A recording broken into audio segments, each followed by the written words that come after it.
Hello guys and welcome, and yes, first things first, you can see I'm back in the Mercedes-Benz showroom, which is absolutely great.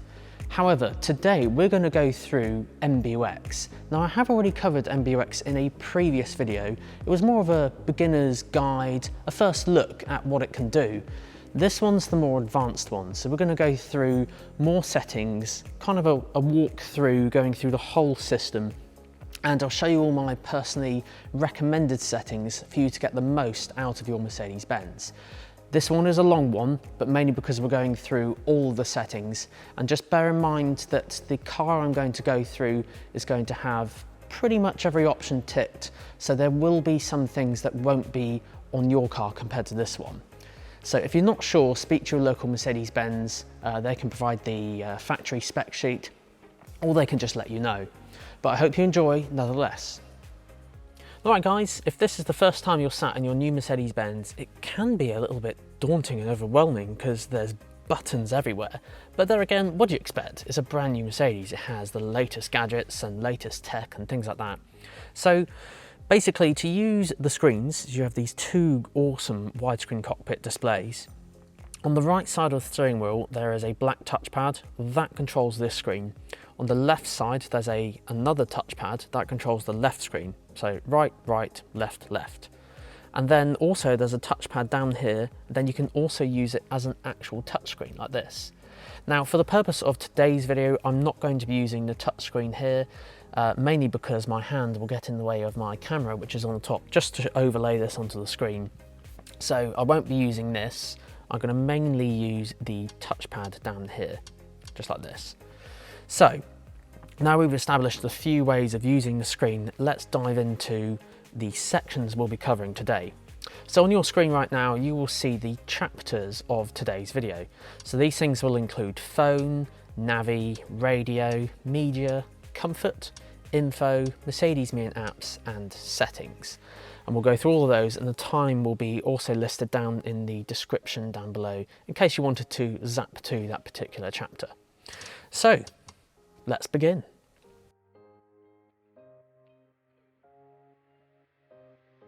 Obviously, MBUX has capability for connecting a phone, but did you know it can also accept two phones? So you can connect up a phone via Bluetooth, and you can also connect up, I don't know, maybe a friend's phone or partner's phone, and or even a personal and work phone maybe.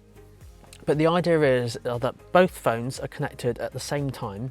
Incoming calls are the same for both, so if either phone receives an incoming call, you quite simply swipe this on the steering wheel here, up or down, to answer or hang up or send them to voicemail or something. And if you want to phone out, you quite simply choose phone 1 or phone 2. So let's grab my phone and we will connect up my phone just to show you what it looks like on the screen. To connect up a phone, you quite simply go to settings on your particular phone, then go to Bluetooth, and then on the screen itself you'll quite simply go to connect device, and now the car will find my phone, click enter on here, and you'll just need to follow all the prompts that come up. So it'll ask, are you happy to connect to the car, connect to the phone, tap pair, and then tap allow, and within seconds it's done. There we go guys, so now my phone's all connected. You can see I've got phone 1 and phone 2 at the top here. Now if I had a second phone, it will come up on the screen and it would basically look the same as this. We're going to call list. This is how you access all of the calls you've made recently, or received or even missed. And quite simply the arrow here will open up that particular contact and you'll be able to view all of their information, address, that kind of thing. Now next up we have contacts. This will basically load up your entire phone book. So you can scroll down here and it's a mirrored reflection of what your phone book is on your phone. So if you add someone in your phone book, it will appear on there, and if you delete someone on here, it will delete on there. It will just synchronize the next time you get out the car and get back in again. The favorites button allows you to add people you call on a daily basis. So if I scroll down this list here, I could add a favorite, and you can see it literally comes up on the screen.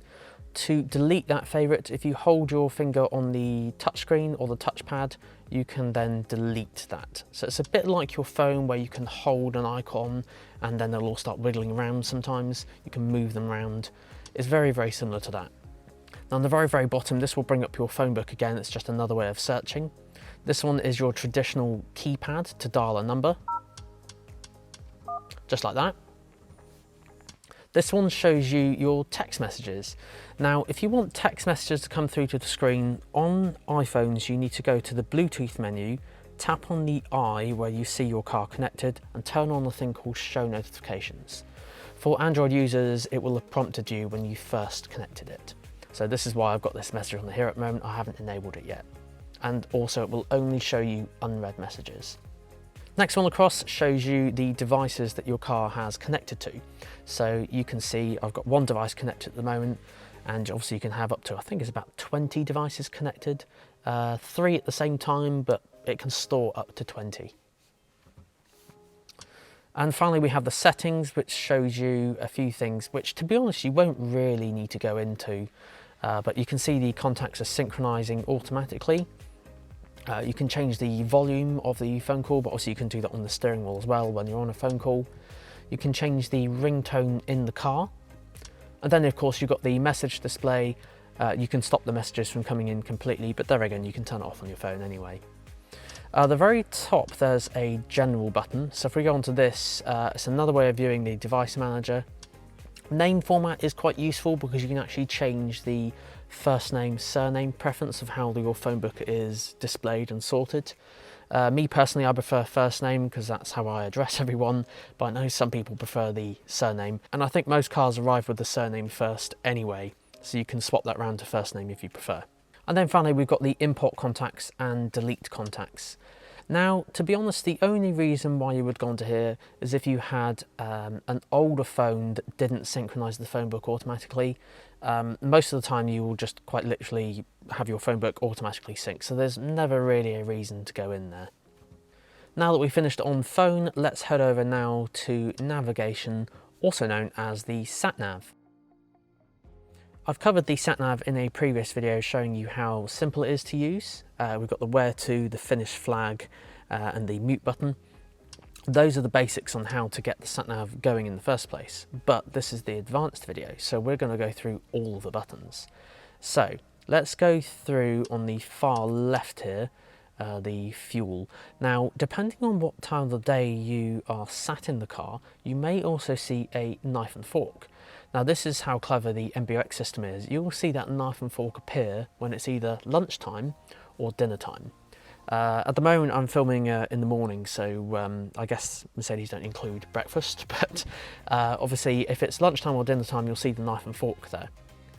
Underneath that, this will show you all of the fuel stations, so you can literally scroll down here, and quite cleverly the arrow that's on the left there shows you the kind of direction it is based on the way the car's facing. So that one there, the BP is kind of over that way, and then we got SO, which is directly over there.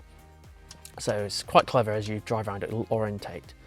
And obviously just simply selects the one you want to go to, and then you've got the big arrow there to get it to go. We will go through this menu in a second when I put an address in, so we'll come back to that in a second. Going on to here, we have all of the car parks. So this will show you all the car parks that we have nearby, and again it will show you on the map exactly where it is. Underneath that is a compass. Now this controls the orientation of the map. Now I believe this might be a German thing, so all the cars arrive normally with north up. Now north up is basically the map is static. You'll have in the UK Scotland at the top, and where I am now in Poole at the very bottom. Now when you're navigating on the road, I don't like that, so I personally have 3D or 2D, and you quite simply click on this one and you'll see it will orientate you based on your preference. Underneath that we have the where to button. This basically allows you to start the sat-nav. So if we go onto here, it will ask you where you want to go.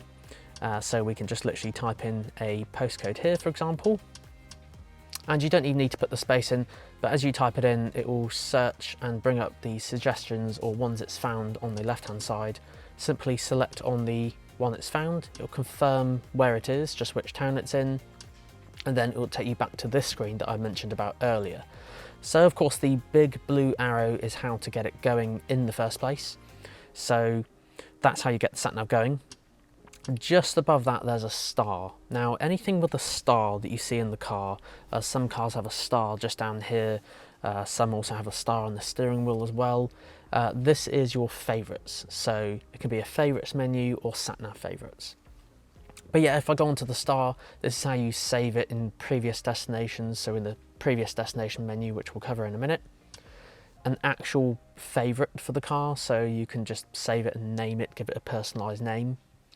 Save as home or save as work. So there's a few suggestions there, a few different things you can do. Underneath this, you can search for POIs in the vicinity. So if you don't know, POIs stand for points of interest. This will cover anything from, as you can see here, fuel stations, car parks, restaurants, golf clubs, airports, shopping centres, anything like that. Share via QR code basically just allows you to share that destination with a QR code. So you can quite simply grab compatible phones, get your phone, point the camera at that, and you will find that that will now load up in my sat-nav on my phone, just like that. And then display on the map just lets you kind of move the map around, and I can zoom in and out, pinch to zoom out. You can kind of get an idea of where you are. So I'm going to hit the back button to go back on that one. So that's that menu done. Let's now start the sat-nav. So we'll go to this big blue arrow just here and click this in. She'll obviously then start talking, and I'll show you how to turn her off, because I know it's some people's preference to mute the sat-nav and stop her from talking. So let's get that going. Your route is being calculated. So this car has augmented reality, and augmented reality is basically a camera at the very top of the windscreen looking ahead all the time, and it will digitally render a blue arrow, as you can see on the screen here, telling you exactly which way to go. Obviously I'm in the showroom right now, so it won't really make that much sense, but it kind of looks a bit like this. So as you can see on the screen, it will show you a blue arrow telling you exactly where to go when you're driving, and it will kind of overlay it over the screen showing you where to go. It's really, really clever. Now if you don't like it, there is actually a button on the left hand side. You can quite simply tap that to turn it on or off. But if you do have it, I think it's quite a neat thing to have. And if I'm not mistaken, it's the only system in the world which has it, which is pretty neat, I think.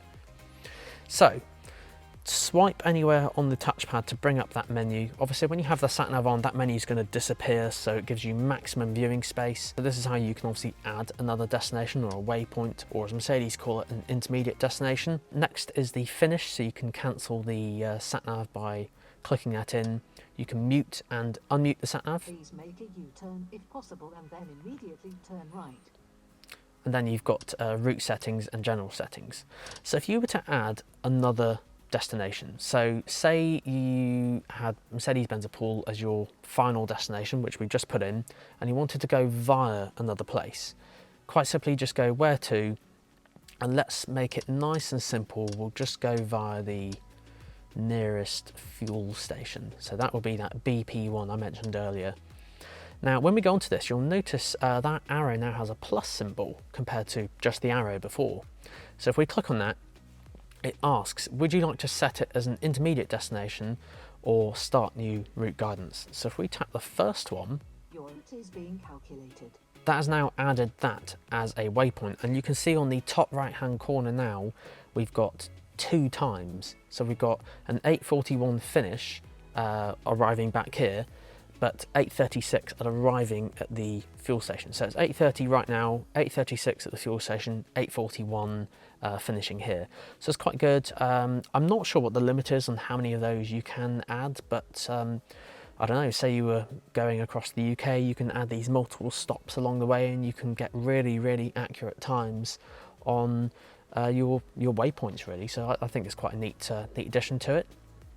I'm going to cancel this sat-nav for now, so we don't need that on. Also guys, just don't forget that mute button there I mentioned. You can mute and unmute the sat-nav quite simply on that button.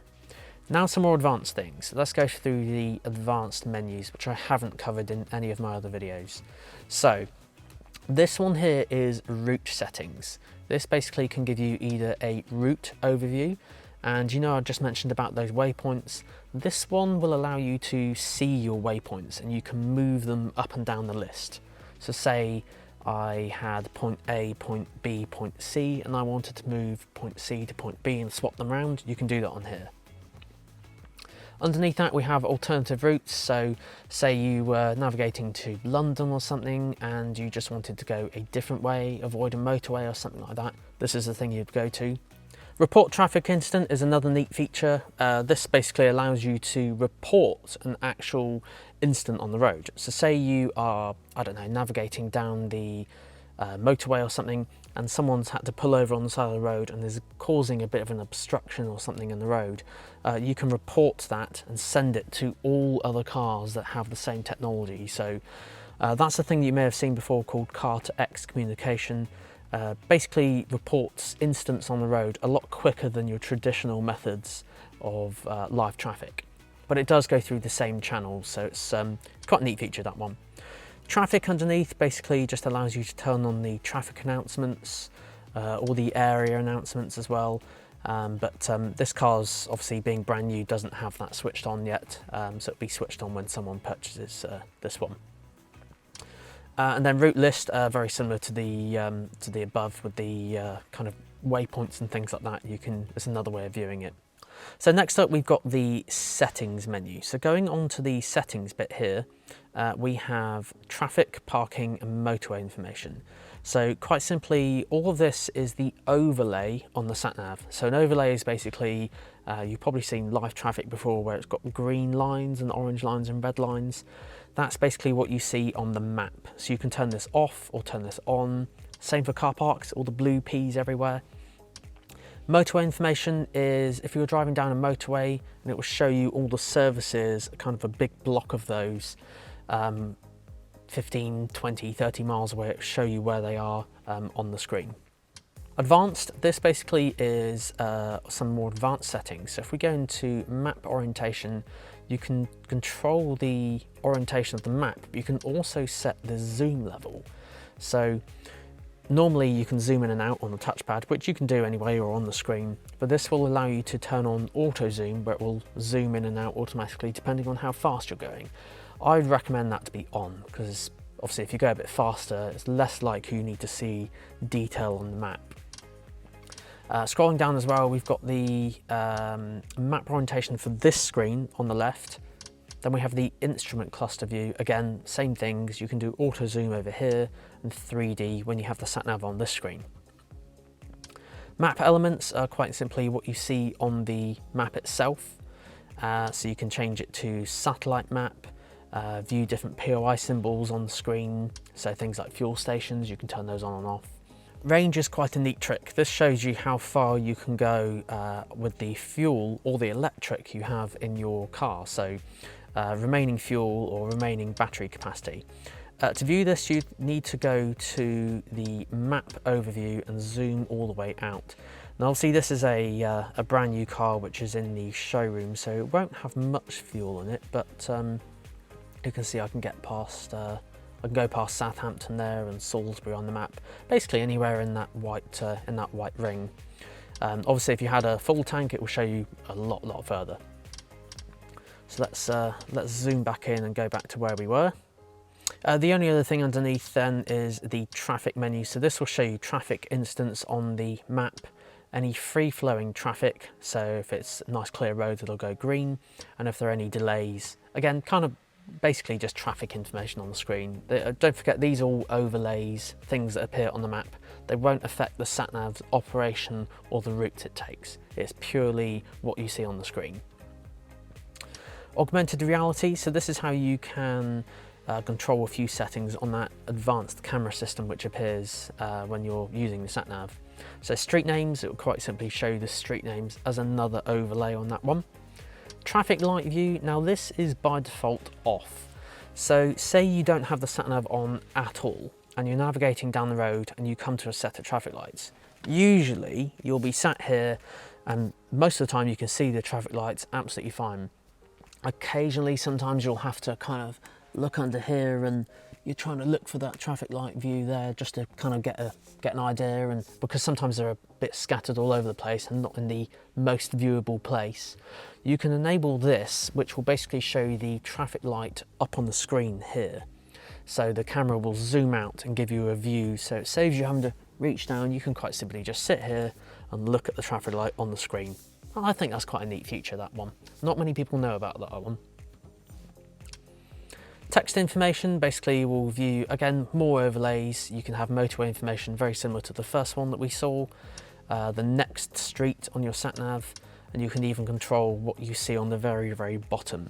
By default, it's going to show you the road that you're on, which I think is better. I guess maybe if you're in a car like this, you can use the coordinates of a map and actually see where you are, or you can just switch the thing off if you want to.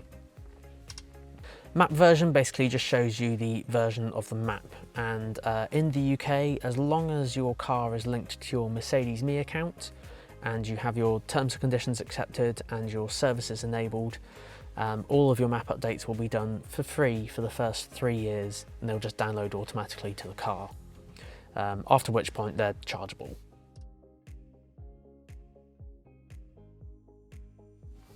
So next up, guys, is radio. Now radio is one of the more simpler ones, so when you go on to radio, all the radio stations that you can see are the ones that are available right now, and also if you drive around the country and go to different places, you'll find that it will tune and change as you drive around. Basically let's add a few favourites. So let's go to Radio 1, for example. We can add that down there on the bottom, and then I don't know, we could add Radio 5 Live just down here, and let's put Capital down on that one as well. Now these are your favourites along this menu here. So to change your favourites, if you hold your finger on the selected one, you can move, bump them up and down the list, or even delete them and replace them with another favourite or something. So let's delete these for now. But I know there's a lot of favourites. There's several pages of them. You can move them along here and have as many favourites as you like. Underneath there's a menu button just along the bottom. So here you can view stations just by searching, or actually individually putting in a frequency, doing it all manually. There's a whole list of them, the second one along here. After that we have the mute and unmute, and then the TA is for turning on the traffic alerts or traffic announcements. Next up we've got the settings. So settings allow you to change a few things like the equalizer.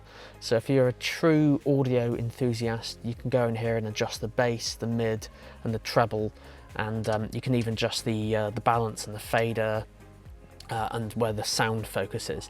Now this is adjustable because of the Burmeister or Burmeister sound system in this Mercedes car, but on some others it's just the equalizer. Now for me, I don't listen to radio that much. I actually listen to music off my phone, which brings us on to the next one, media. So media houses a few things. It has Bluetooth for connecting your phone wirelessly. So don't forget, I did say that you can have up to 3 phones connected. So 2 phones for calls, in and out of course. The third one would be the DJ, essentially, the person who's playing the music. So you can have, I don't know, phone 1, phone 2, and then someone in the back could be controlling the music. Of course, it's all Bluetooth, which is all wireless. As long as you connected your phone on the previous steps, it will appear here. And then you can swipe the track left or right.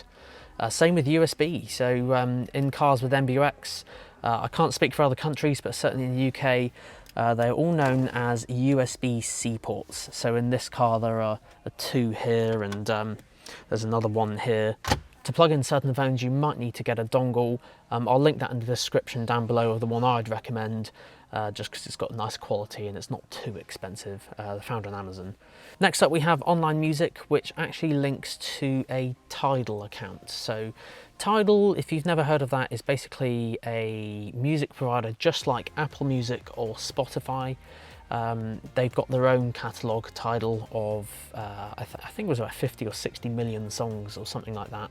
But the idea of this is that you link it to your Mercedes-Me account via the Mercedes-Me portal on a computer, so on a laptop or computer, and you can play your music on here without having to connect up a phone or anything. Just bear in mind you will need a data package for this as well to give the car internet. I'll link this up above for how to get a data package for the car, but you do have to pay monthly for that, so that is a monthly subscription, obviously for Tidal and the data package as well. I think, to be honest, most people will probably just play music off your phone, or even on a laptop or computer. And you can have via Bluetooth or plug it in. I think that's probably the easiest thing to do.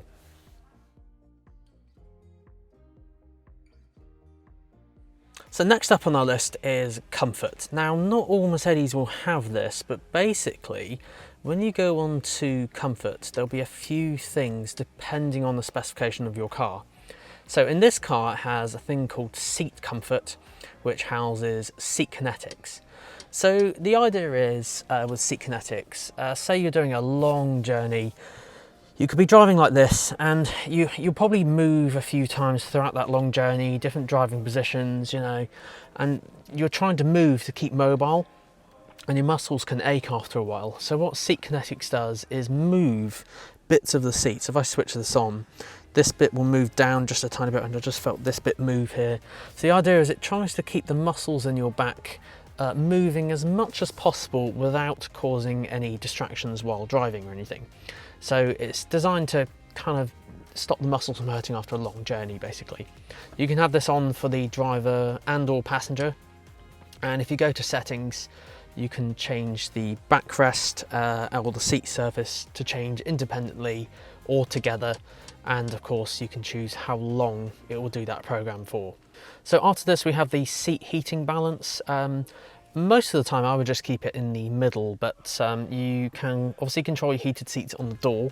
So you've got max, medium, low and off. What this does here is allow you to control where the heat comes from. So you can have it just on your back or on your legs as well. By default it's going to do the whole seat, but you can adjust this up or down to control where it will do the heat essentially. And of course there's a reset button to reset all the settings back to 0 for the seat. After this we have ambient lighting. So ambient lighting is obviously all the awesome colours you see on the inside of the car, and yeah, they are stunning. I absolutely love this, and certainly if there are any kids in the car, then they'll love this too. But as you move this around, you'll see that it will change the colour for the ambient lighting. My obviously favourite is the blue one, so that is the brightest one, but you can also change the multicolour. So you can go over here and do multiple colours. You can have red and blue, or red and yellow, blue and yellow. A multicolour animation basically cycles between those two colours every 40 seconds to a minute roughly. So if you don't like it doing that, you can switch that off. And welcome and climate are just a few effects that kind of show off the ambient lighting. So little things a bit like if you've got your temperature on, you can make the climate control warmer and they'll go red, and make it colder and they'll go blue. So nice little touches. I'd recommend to have all of that on. Of course, if you don't like the ambient lighting, you can switch that off. On the previous screen, you can control the brightness as well, just in case it's a bit too bright. You can just take the edge off a bit. After this, we have energising comfort. So in Mercedes-Benz vehicles, it's not just the luxury of all the materials and everything, it's your experience behind the wheel. So when you're obviously driving, you've got the seat kinetics thing to help with any aching muscles or anything. This is kind of a program which incorporates everything you feel and touch, and in some cars even smell, to help change your mood. So in some cars with an inbuilt air freshener or the air balance package, you can have this, which will basically, it says on here, green blue lighting and the cool refreshing breeze whisk you away to the seaside. This will change all the lights to green and blue. It'll change the air conditioning, you'll put the air freshener on, and it basically tries to help change your mood. So maybe if you have like a stressful day or something, there's a few programs in here to change a few things, just to kind of help change your driving mood essentially. Training is another thing that helps relax muscles or improving attentiveness while driving. Some might call this gimmicky, but some people might, swear by it. But it's basically just a few programs, and the Mercedes system will talk to you and tell you what exercises to do, all safely behind the wheel, and obviously you must observe the road conditions at all times. But it will talk to you and say, maybe as you're driving you can roll your shoulders forwards and backwards, and maybe just kind of edge your back forwards or backwards a bit more, just to kind of help keep those muscles as mobile as possible. To be honest, I think whoever might use this will be people who sit on the motorway or dual carriageway a lot, and they do a lot of miles per year, and they spend a lot of the time in the car. And then tips, basically very, very similar to training, just a few things. Training is a program, almost like an audio playback thing, whereas tips is just individual things. You can listen to each individual thing. Energizing Coach basically enhances that original Energizing Comfort program, but it uses extra data from a Garmin smartwatch if you have one.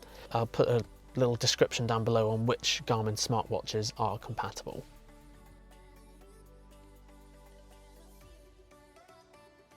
Next up on our list is Info.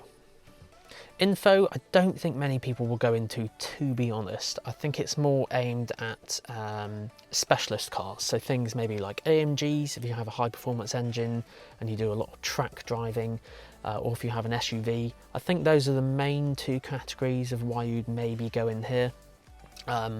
For everyone else, there's a manual on here which you can view. In terms of the stats that you can view on vehicle, you can see on the right here, if I press the accelerator pedal, the gas pedal, you can see how much I'm pressing that, and the brake pedal, you can see all the stats of how hard I'm pressing that. And then on the left you can see the suspension adjustment up and down. Again, that will only be primarily for SUVs, and then also on the bottom there the kind of pitch, or depending if you're going up or down any gradient on any hills or anything.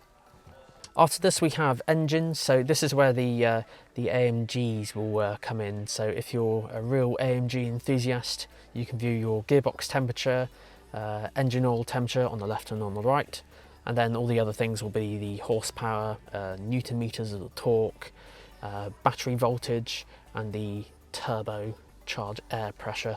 So you can view all of that statistical information if you wish.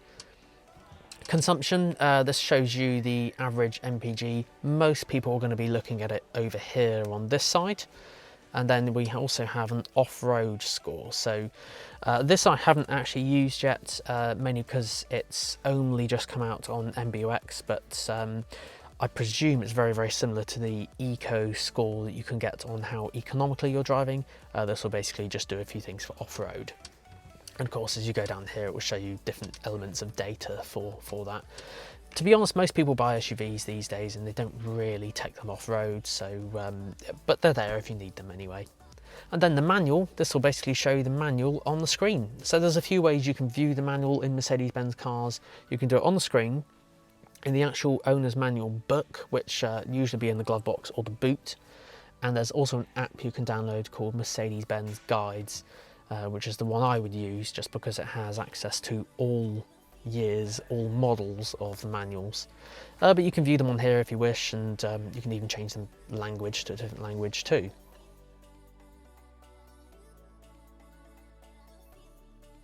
In Mercedes Me and Apps, it basically shows you what account your car's linked to. And speaking of the apps, if you have Apple CarPlay or Android Auto, you can go in here and manually launch them. Don't forget, I have done a video on Android Auto, which I'll link above. To connect them up, you'll need a cable to plug them in, and it goes into the one with the picture of the phone, little symbol, white symbol just there. And don't forget, I've also done a video on Apple CarPlay. We'll link that up above as well, just in case you wanted to have a look at those ones, which I won't cover in this video. Apart from that, there's also a browser in the car. To be honest, I'm not sure why you would need to use a browser, because it will be greyed out when you're driving anyway for safety. And if you pull over at the side of the road, you actually need a data package to use this anyway, so you have to pay monthly. With the power of modern smartphones and the chips, processors that are in smartphones these days, it'll be a lot quicker and more flexible experience using your phone than in the car. But hey, if you have any kids in the back, for example, and they're lucky enough to have the screens in maybe a GLS or something, you could put the internet into the car and they can browse the internet on there. Maybe not so much for the front, I don't think, but it's a feature there just in case you want to use it.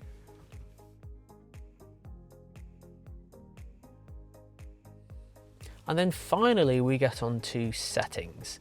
So settings are basically all the settings that you can change in the car, and on the quick access menu there are quite a few on this one, mainly because I'm sat in a GLE coupe at the moment. In some smaller cars, maybe like an A-Class or CLA, B-Class GLA or something, You might have about 3 or 4 on here. You'll see why in a second why this one's got a few more. So, ESP is obviously a safety system found on all new modern cars.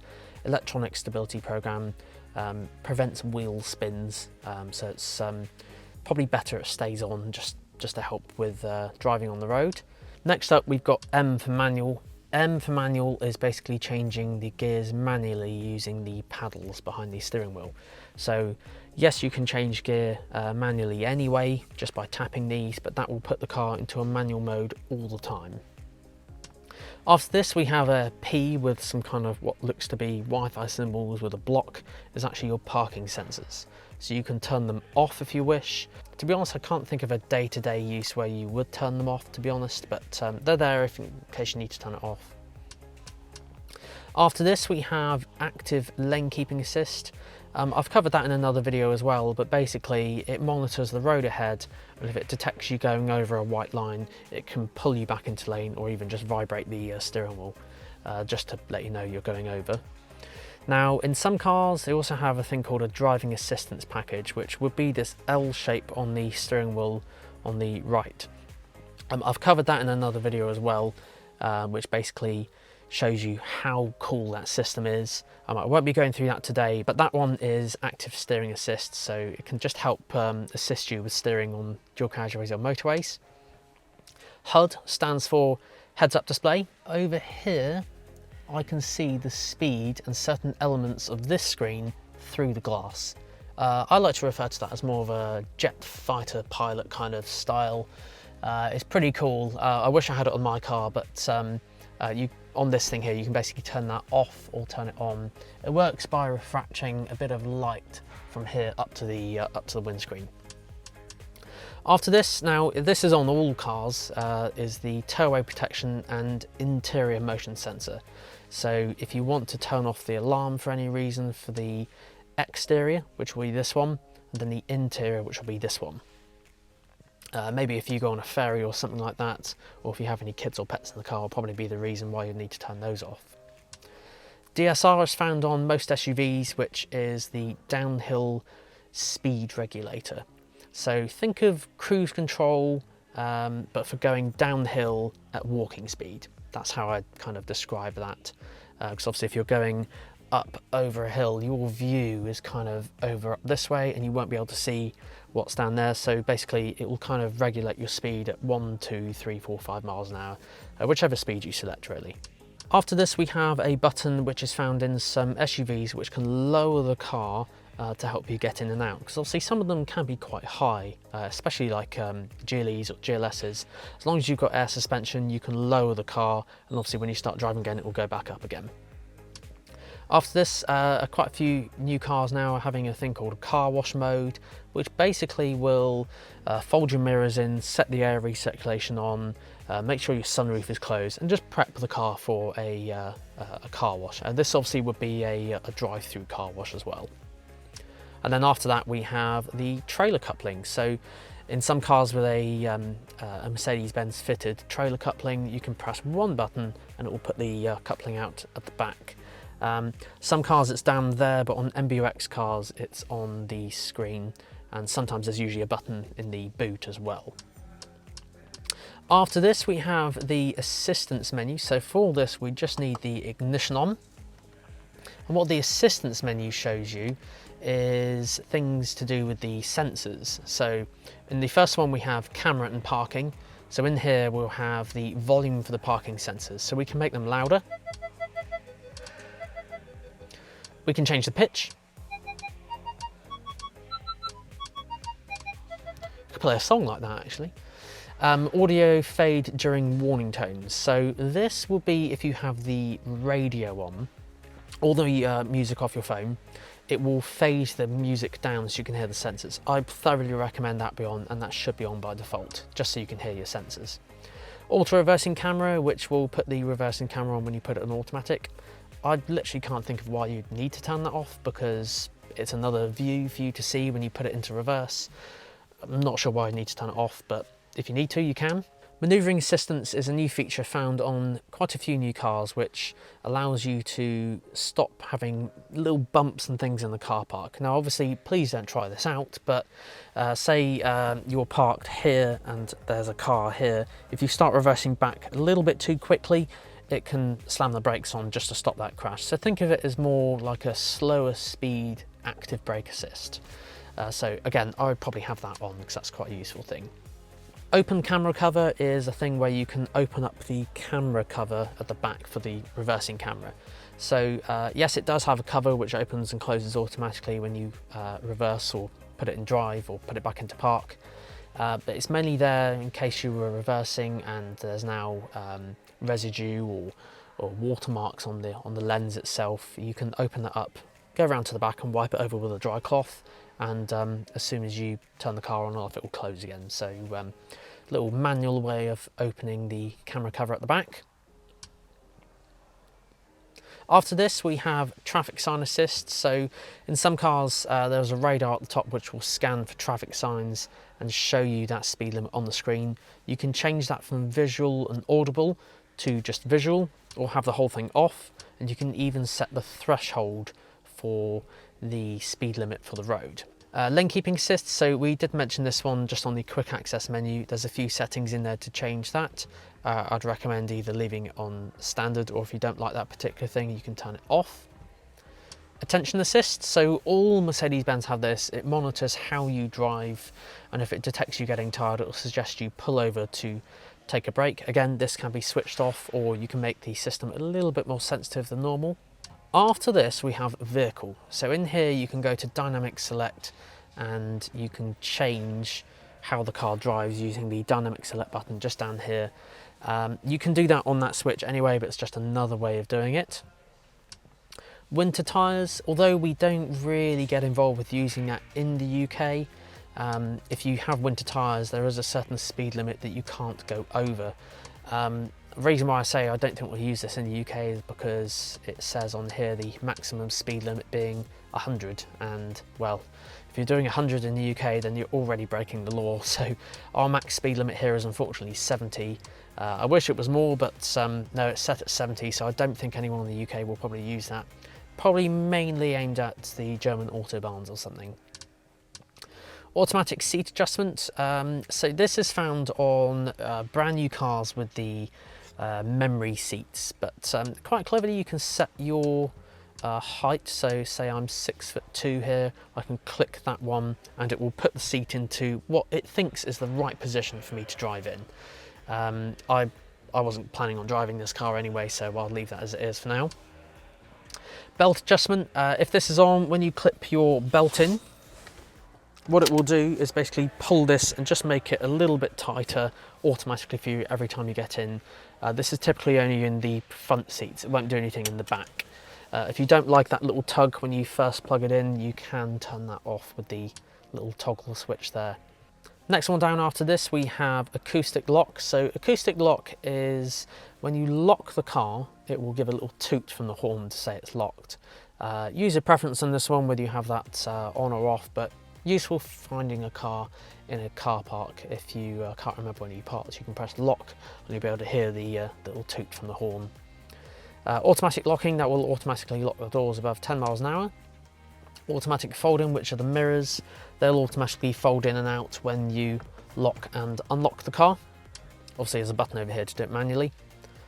Filling station search, if the car hits the reserve fuel level at any point, it will recommend fuel stations to go to on the screen on the left. So useful if you like to live life on the reserve fuel.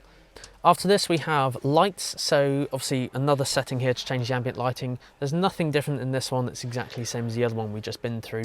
Dipped beams. So dipped beams is for some cars that have the intelligent light system, or also known as multi-beam LED. But the way this works is that depending on what side of the road you drive on, if you drive on the left, your headlights are actually set up to drive on that side of the road, so it doesn't dazzle other road users. If you drive on the right, then it's set up for the right. But you can change this in here without having to put stickers on your lights. After this, we've got exterior light delay shut off. So this one is when you lock the car at night time is how long the lights stay on for when you lock it. So you can choose on pretty much any Mercedes that I've seen, 15 seconds to 60 seconds, your preference, whatever you set it at. Interior light delay shut-off is the same for the interior lights. Obviously they're all controlled up there as well. Intelligent light system is your adaptive headlights. As you can see on the animation there, I'll just play that again so you can see. As you turn the steering wheel, you will see the lights will move. Not all cars have that, but it's quite nice to have that extra capability. The lights will move depending on your steering input to give you maximum visibility. And surround lighting is basically when you unlock and lock the car, you'll have a few lights around the outside, potentially behind your handles or under your mirrors, just to help with seeing it at night time. You can spot those puddles or something on the floor. And then finally, we have system. So system mainly controls things like the themes. So you can control the different themes on the screen. So I can change this to sport and all the dials will now go a yellowy gold colour. I can change it to progressive, which will change all the dials to kind of like a bluey orangey theme. Again, your preference, whichever one you choose. You can change the display brightness of how bright the screen is. Now typically it's actually going to change the brightness automatically anyway, but you can adjust it further here. Don't forget also, if they are really dim, over on the right hand side down here there's a little toggle switch which you can move up and down, and that will control what the lights do at night time only. After this there's also a display off. You can just switch the whole screen off and just focus on this screen with your speed and revs and things like that. Any button you press will then bring it back on. By default the car's automatically going to change from day to night design, so the sat-nav being nice and bright with bright colours in the day, and it will go really dark at night time. After this we've got controls. To be honest, I wouldn't really go in here to change this unless you want to change the sensitivity of the touchpads. So the main touchpad here or the touchpads on the steering wheels. Not really any reason to go in here. If you wanted to, you could enable a thing called touchpad tap. So by default, when you click on something, you have to press it down hard for it to do anything. Touchpad tap is quite simply then a tap and it will go into that, a bit like on a laptop. But I would rather have that off because you could accidentally go into a menu that you didn't mean to go into. Linguatronic is the Mercedes way of talking about the voice input. So things like the Hey Mercedes feature found on MBUX. Now I've actually got this switched off at the moment because you probably noticed I've said Mercedes quite a few times and it hasn't gone off. I've turned this off. If you haven't seen it, if I switch it on, Hey Mercedes, How can I help? and we'll have a voice assistant in the car and you can give it commands that way. I'm going to switch that off for now just because I don't want her coming up while we're talking about on the video. Online recognition lets it connect to the internet. Again, providing it's connected through your Mercedes Me account, you'll be able to ask it the weather and certain things just to assist the Mercedes assistant. I'd probably always leave this on, to be honest, because it just makes it even better. Underneath this will be audio settings. So we have already gone through a few of those already to do with the equalizer, but you can adjust each individual element of the audio on there, from the radio volume, sat-nav volume, phone volume, traffic announcement volume. You can do that all individually on here. Next up on our list is Wi-Fi and Bluetooth. So this enables you to turn off the Bluetooth. I'm not sure why you would want to do that, because it's probably better to have your Bluetooth on. And then NFC on some phones, not iPhones, but some Androids and Samsungs and things like that, you can connect your phone via NFC quite simply by holding your phone in this area here. For iPhones it doesn't really do anything, so you could safely switch that off or leave it on, up to you. Wi-Fi basically lets you turn off the Wi-Fi capability of the car. Just obviously bear in mind for all the things underneath here for the hotspot, you need to pay monthly for that. So much like how you pay monthly for your phone to receive data on your phone, you can pay monthly to get the data on your car too. Just bear in mind that is mainly for your passengers. So if you're driving the car can broadcast internet to your passengers, maybe kids in the back with an iPad or something like that. That's what that's for. And then underneath you've got transmit vehicle position.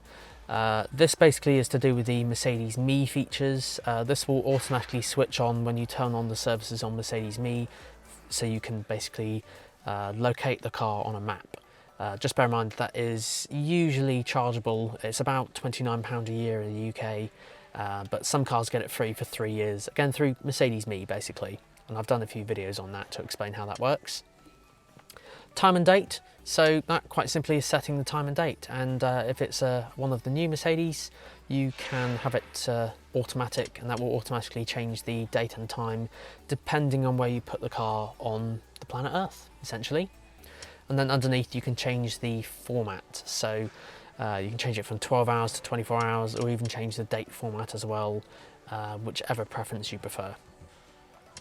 Underneath this you can change the language, and this changes the language of the whole system, and also changes the language for the Hey Mercedes voice assistant as well. So I haven't actually counted how many languages there are, but there's a lot on there. So I only speak English, so we'll leave it on English for now. Units will change the speed readings on here from miles an hour to kilometers an hour. So say you drive in Europe, some countries over there will have kilometers an hour, but in the UK we use miles an hour, so we'll leave it on that one for the next person who's going to take the car out. License activation, so in here you can see a few things of how the licenses are operating in the car. To be honest, there's not really anything to look at in here. I think this might have more functionality in Europe, but basically you'll see that there's Android Auto, wired Apple CarPlay. If you want to purchase these things, if your car doesn't have it, head over to the Mercedes Me store on the app or the website and you can buy them in there. Dash cam, unfortunately in the UK, I believe this to be due to UK law and legislation and recording in a public place or something, it will not work in the UK. I'm guessing that it could change in the future, but I guess Mercedes will probably send out an email letting you know if and when it becomes available, but I know nothing more about that, unfortunately. And to be honest, that place is the only place where it's written. Obviously you'd need the augmented reality for that to work, and a memory card of some description, but for now in the UK that won't work. So hopefully it will in the future. And then underneath here it just shows you a few other licenses and things, but not really any use going in there, to be honest. Software update, so the car will automatically update as long as it's connected through the Mercedes Me account in the UK. But you can have a look in here and see what update it's actually doing at the moment. I think I've seen on average about 2 to 4 map updates come out a year, but that basically just shows you when it's doing an update, so there's not really anything else in there. And then after this we have system backup. So as you can imagine, there's a lot of settings that we've just covered. You can back up all of those settings and transfer them to your next car. At least that's how the system backup will work. So if you have all your sat-nav destinations, you can back them up onto a memory stick and then copy it across to your next Mercedes in a few years' time. And just for security, you can also set a PIN protection as well. Make sure you don't forget that PIN, otherwise you'll have to visit your local Mercedes to get it unlocked. And then system info just underneath that shows you the software version, which doesn't really mean anything to me, to be honest. And then reset will reset everything I've just done back to factory settings. So I'll leave that as it is now, but in case you need to reset anything, say you're selling the car, that is one thing you should do. It will wipe the sat-nav, delete all the phones and put it back to factory settings. Just make sure you change the units from kilometers an hour back to miles an hour, because obviously it being German, if you reside in the UK you obviously need miles an hour on the screen. And that concludes the MBUX full walkthrough guide. And there we go guys, that concludes this week's video on the full walkthrough on the MBUX system. Now, even though I've gone through as much as I physically can today, there will be some things that I haven't been able to go through, mainly because that car doesn't have it. So I can't wait for the new S-Class to come out, because the new S-Class that's going to come out, I think towards the end of this year, At early start of next year, it's going to transform the MBUX system even more in the S-Class. So I can't wait for that to come out. Anyway, if you liked today's video, make sure to hit that like button down below and subscribe if you aren't already. That way you get a notification when I upload a new video just like this one. That's it for now, guys. See you all soon.